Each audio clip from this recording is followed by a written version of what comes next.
তা দেখাবো না কেন, আমার ভাইটা খাতি চাইছে। গোশ মুখী সব মোমের মতন গলে যাবে না।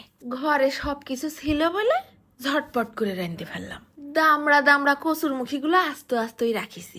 ছিলে তারপরে ফ্রেশ পানি দিয়ে 2 বার ধুয়ে নিছি। তারপরে কিন্তু আবার পানি ঝরাতে রেখে দিতে হবে না। নিয়ে নিছি কেজিখানি গরুর গোশ আর কেজিখানি কচুর মুখী। এইটাই কম পড়ে গেছে, হেব্বি যেন একটা ঘিরান আসে, তাই একটা মশলা বানাই নেই। 1/2 চা চামচ নিছি আস্ত জিরে আর 2 দারচিনি আর একটুখানি জয়ত্রী, 4-5টা এলাচ, একটুখানি তেল ছাড়া টাইলে নিয়ে একদম নিপিস করে গুঁড়ো করে রেখে দেবো সাইড করে, পরে কাজে লাগবে না। এরপর কড়াইয়ের মধ্যে ঢেলে দিলাম ঘপ ঘপ করে সয়াবিন তেল। প্রথমে আগে তেলের মধ্যে ফোড়ন দিয়ে নেব। ফেলাই দিচ্ছি 1/2 চা চামচের মতন গোলমরিচ আর 2-3টে তেজপাতা। সাইডে ফেলাই দিলাম আবার লবঙ্গ। তারপর দিচ্ছি 1 মুঠখানি পেঁয়াজ কুচি। কিছুক্ষণ নেড়ে চেড়ে একেবারে ভাজা ভাজা লাল লাল করে নেব, যেন একটা বেরেস্তার ফ্লেভার পাই। এরপর ভাজা পেঁয়াজের মধ্যে ঢেলে দিলাম গোশটুক, সাথে সাথে ফেলাই দিলাম খানিকটা নুন। নুন পেঁয়াজের মধ্যে গোশটা আগে ভাইজে নেই। যেই নাড়তি চাড়তি গোশের কালারটা সব পাল্টাই গেছে, তখন আবার দিয়ে দিছি 1 টেবিল চামচ ভর্তি করে উঁচু উঁচু আদা বাটা আর রসুন বাটা। 1 চা চামচ দিলাম আবার ধনিয়ার গুঁড়ো আর 1/2 চা চামচ উঁচু করে দিলাম আবার হলদির গুঁড়ো। দিচ্ছি 1.5 টেবিল চামচের মতন শুকনো ঝালের গুঁড়ো। এই ঝাল তোমরা যেরকম খাও আর কি। নাড়ে চাড়ে মশলাটা গোশের সাথে কিছুক্ষণ মিশাই দেই। এরপর মিডিয়াম আছে ঢেকে রেখে কিছুক্ষণ রাঁধলাম। দেখি পানি টানি বেরোয় কি, তা খুব একটা বেরোয়নি। গরুর গোশ যত কষাবা তত মজা। ঢাইলে দিছি 1 কাপের মতন টক দই। ফ্রিজে ছিল তাই একটু পানি গলে গেছে। এই টক দইয়ের পানিতেই গরুর গোশটা হাফ সিদ্ধ হয়ে যাবে না। মিডিয়াম আছে ঢেকে ঢেকে রান্না করব।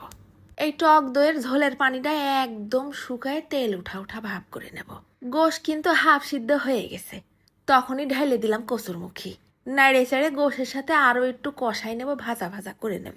দিয়ে দিছি 4-5টা রসুন। এরপর ওই যে ফার্স্টে গুঁড়ো করে রাখিলাম না, সেই মশলাটুকুও ঢেলে দিলাম। ঘপ ঘপ করে ঢেলে দেবো বালতি খানিক গরম পানি। ঝোল তোমরা যে যেরকম খাতে চাও আর কি। খানিকটা নুন দিছি, আর কোনো কাজ নেই। মিডিয়াম আছে রেখে দিলাম সিদ্ধ হওয়া পর্যন্ত। দেখো দিনি, এই পর্যায়ে তোমরা প্রেসার কুকারে ঢাইলেও 2 বাসি দিয়ে নিতে পারো। সিদ্ধ হয়ে গেলে কিন্তু বেশি নাড়া যাবে না। একদম তেল ওঠা ওঠা ভাব হয়ে গেলে হয়ে যাবে না কচুর মুখী দিয়ে গরুর গোশ।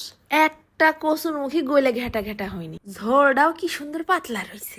নিয়ে নিলাম চামচ ভরে কচুর মুখী গোশ। আজকে খেলা হবে। কচুর মুখী একটা হাতে তুলে নিয়ে টিপ মারিছি কি মারিনি, গলে গেছে একেবারে মোমের মতন। ভাতের মধ্যে ভরাই প্রথমে গালে দিলাম, স্বাদটা একটু বোঝার চেষ্টা করতেছি। ও ভিআইপি একটা ঘিরান যে লাগলো নাকে। দেখো না গোশটাও গলে গেছে। গোশের পাশে কচুর মুখী রেখে ঝোল ভাত তুলে দিলাম গালে। পাশে দাঁড়ায় কোনো কথা কস নে, কারোর কথা এখন শুনতে মনে চাচ্ছে না। তৃপ্তি ভরে খাতি দে সাইডে। রসুনের মুখটা ধরে একটু টিপ মারিলাম, খালি ভজ ভজ করে বেরোয় যাচ্ছে। তারপরে ওই রসুন ভাতের সাথে আবার একটুখানি গোশ ছিঁড়ে গালে দিছি। ও বাবারে, দুপুর বেলায় তরকারি শেষ, রাত্রিরের জন্য খালি একটু ঝোল পড়ে রয়েছে। তা কচুর মুখীর তো সিজন চলতিছে, পরে না খায় আফসোস করো না। আর আমার ভাইটারও একটু